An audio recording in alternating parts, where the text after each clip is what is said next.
Hi hello नमस्ते, मी मनीषा पुन्हा एकदा आपल्या नवीन ब्लॉगमध्ये तुम्हा सर्वांचं मनापासून स्वागत करते. तर बघू शकता इकडे आज आपण बोंबीलची रेसिपी बनवणार आहे. ती मी तुमच्यासोबत शेअर करणार आहे. तर व्हिडिओला स्किप न करता पहा. अजून काही हे आलेले नाही आहे.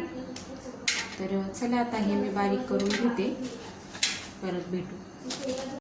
तर आता बघ जारची बॉटल घेऊन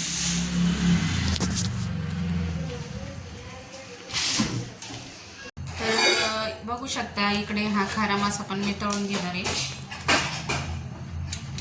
तर आता हे बोंबील इकडे झाले निसून, आता हे मी धुवून घेते. तर इकडे हे झाले स्वच्छ असे धुवून घेतले बोंबील, आणि हा मासा पण मी घेतलाय फ्राय करायसाठी. आणि हे बोंबलाचे डोके आहेत ना, ते पण मी तळणार आहे आणि ते आम्ही खाणार आहे असेच. त्यासाठी ते पण मी धुवून घेतले, मला आवडते त्याच्यामुळे मी ते तळून खाणार आहे नुसते.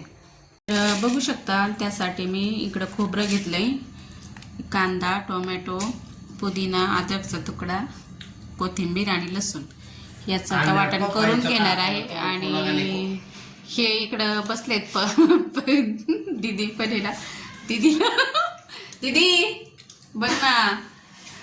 आणि इकडं आणि प्रज्ञा पण पपई खाते. प्रज्ञाचे पप्पा कसे पपई खातात आणि दीदी तिकडंच तोंड करते. तिला यायचं नाही व्हिडिओमध्ये म्हणून तशी नकरी करते. बघा शकता इकडं आमचा पिल्या पण आलाय. आता मी त्याला पपई देते. हाय कर सगळ्यांना, हाय. बघू शकता आता इकडं मी हे बारीक करायचं घेतलंय वाटण. आणि हे बघा आता पिल्या पपई खातोय. आणि हे काय घेऊन आले बघते आता. हे माझ्या मी प्रज्वलला ठेवली. काय घेऊन आले तुम्ही? पेरू. दाखवा ना किती आणले. बघा कचऱ्यातच होता काय तुम्ही आता.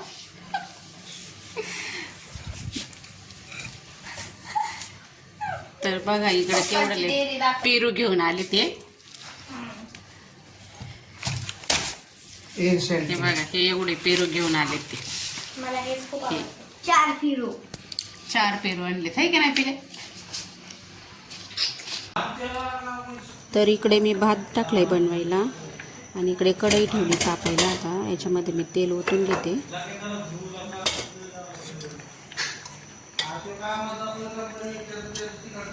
तर इकडे मी आता 2-3 पळ्या तेल ओतून टाकते कढईमध्ये.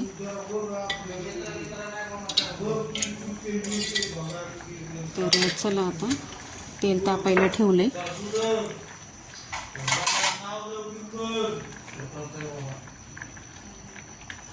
आता हे मसाले बारीक करून बोंबील तळून झालेत आपले मस्त.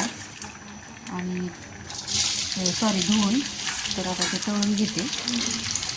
स्वच्छ घेतलेले बोंबील तळून घेते.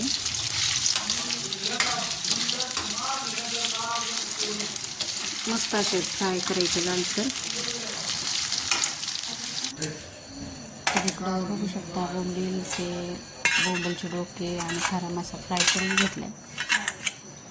आता ही बाजूला काढून ठेवते मी.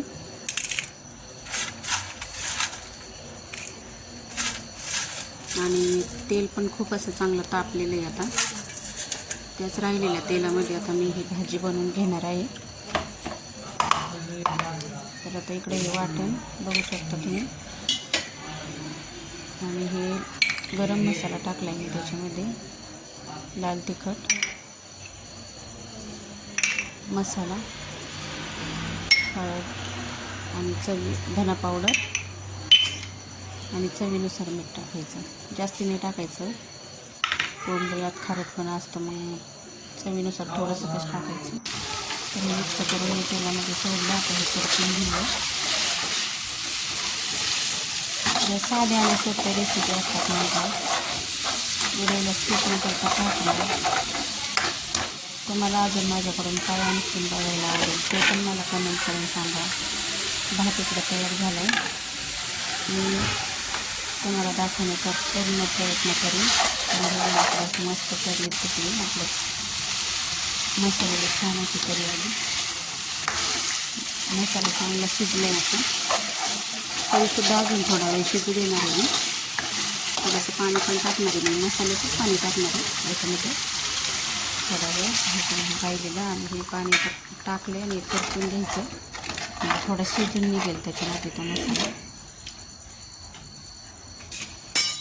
कारण मी कच्चं वाटण केलेलं आहे ना त्याच्यामुळं. आणि आता हे बोंबील तळलेले त्याच्यामध्ये सोडून 5-10 मिनटं ठेवायचं परतून.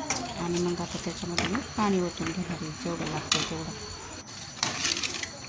तर इकडे मी पाणी ओतले, आम्हाला जेवढी भाजी लागते त्याप्रमाणे. तुम्हाला पण जेवढी लागत असेल तेवढी तुम्ही टाकू शकता, तुमचे जेवढे माणसं असतील तेवढे. तर आता इकडे वेळेला चांगली अशी उकळी आलेली आहे. बोंबील पण चांगले शिजलेत आपले. तर असा हा माझा छोटासा व्हिडिओ तुम्हाला कसा वाटला हे कमेंट करून नक्की सांगा. आवडल्या लाईक करा, शेअर, सबस्क्राईब करा. तर परत भेटू अशाच एका नवीन व्हिडिओसोबत. तोपर्यंत सर्वांना बाय.